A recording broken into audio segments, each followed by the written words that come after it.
I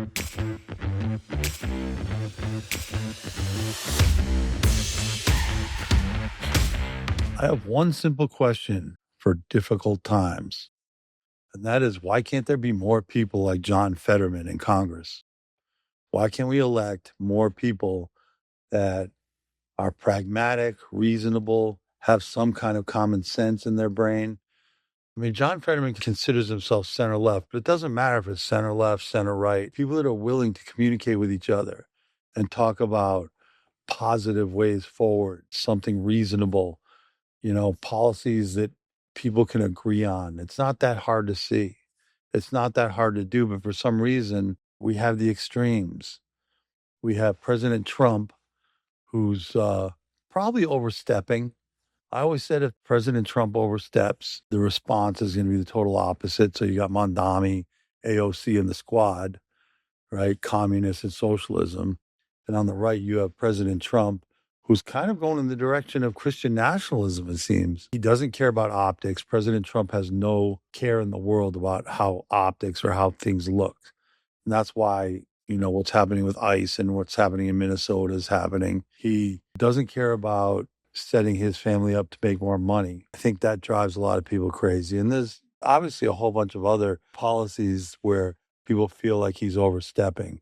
He's overstepping his constitutional bounds. I guess that's the best way I can put it. But on the right, are we only going to get candidates that are socialists and communists?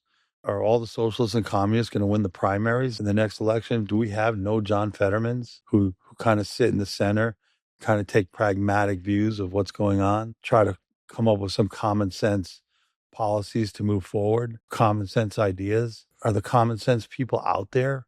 Are you going to vote? Are you going to vote in the primaries? Because I don't understand how this is going to work out. I don't think people realize with the directions that we've been taking. And the funny thing is, money is coming in from the same people for both sides just to split us apart. And you have some of the money from, say, Qatar, China, Iran. They're starting to fund both sides. They want us divided. You know the old saying, divide and conquer. I mean, it's true. That's where we're heading. That's where we're going. And unless we do something about it, that's what's going to happen.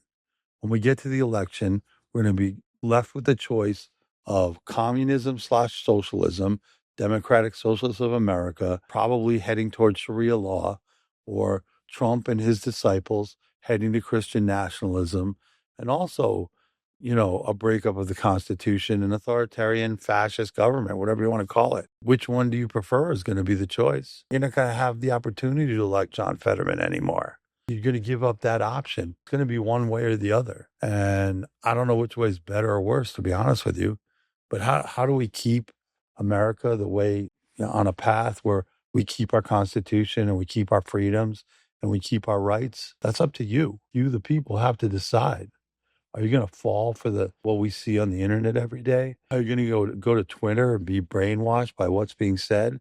Or are you going to pull yourself away and think pragmatically? I keep using the word pragmatic, but you have to be reasonable.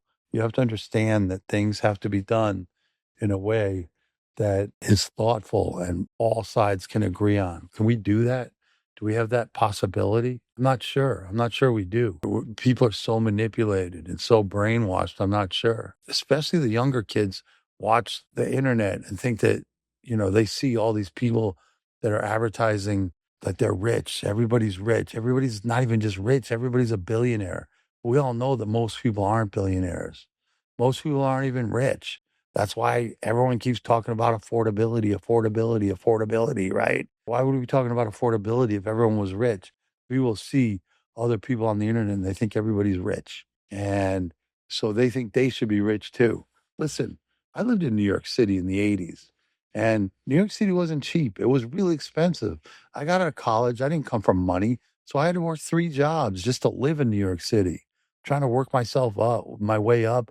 I had to work 3 jobs while I was there on nights and on the weekends, right? It wasn't easy. You know what? I wound up moving. I wound up moving out of New York because it's too freaking expensive. It was expensive then, but I didn't complain.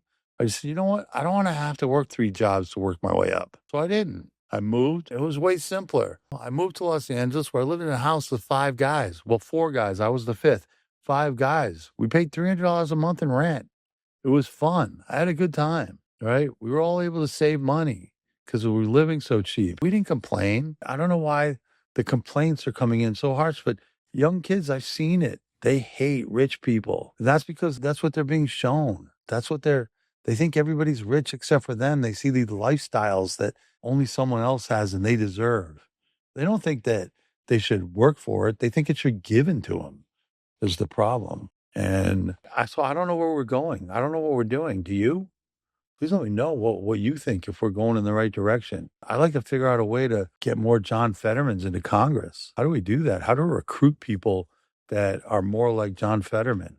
Now, I'm not saying John Fetterman's perfect. Don't get me wrong. He just brings an attitude where we're like, hey, let's work this out. I'm not saying his policies are the right ones, but he's willing to work it out. He's willing to negotiate. He's willing to bargain. He's willing to compromise, right? You don't see that on either side anymore. We're in a state right now where people are pissed at ICE, right? People are pissed at Trump. He's overstepped and he doesn't care about the optics. All he had to do was care a little bit about the optics and this wouldn't be happening. But like everyone talks about how many people Obama deported, and he did. And he had way better optics than Trump. I'm not trying to say this as a partisan thing. I'm just saying you had a Democrat, Obama, who deported way more people than Trump.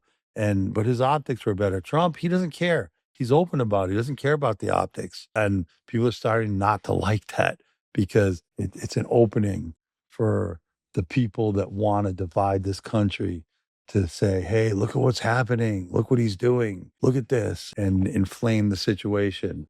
You understand that that's what happens, right? And then all the podcasters and all the talking heads on the internet start getting involved and they start talking about it so that you get inflamed more. And I know I'm one of those people right now, right here talking to you, but I'm saying, listen, I'm not here to make money. I'm not trying to become rich off doing this or saying this. I just want to bring people back to the middle. That's my goal. You want to know who I'm more in line with? It's Bill Maher and Chris Cuomo and Stephen A. Smith, people like that who talk about this stuff, who talk about the middle and how do we move forward and with common sense and sensible thinking. And I just want to know if there's a way forward. I'm trying to figure out myself. What do you think? Let me know. Let's talk about it. Tell me what you think. Because right now, I think we're heading for disaster. Seriously. If the pendulum swings from one side to the other, what do you think that's going to do for us? By the time we get a hold of it, it's going to be too late. We're going to be on one side or the other and no one's going to like it. I don't think people will like either. How do you deal with the rich? There is a problem in this society with people making too much money. There's no question. All the money's concentrated in too few people. So how do we deal with that? How do we make it better? There are ways. And the answer isn't socialism and communism. It's just not. I mean, some of the things I hear coming out of the left are Stalin-like, and I don't think that's right either. So how do we do this? How do we move forward? Let's figure it out. Stay tuned for more. Thanks.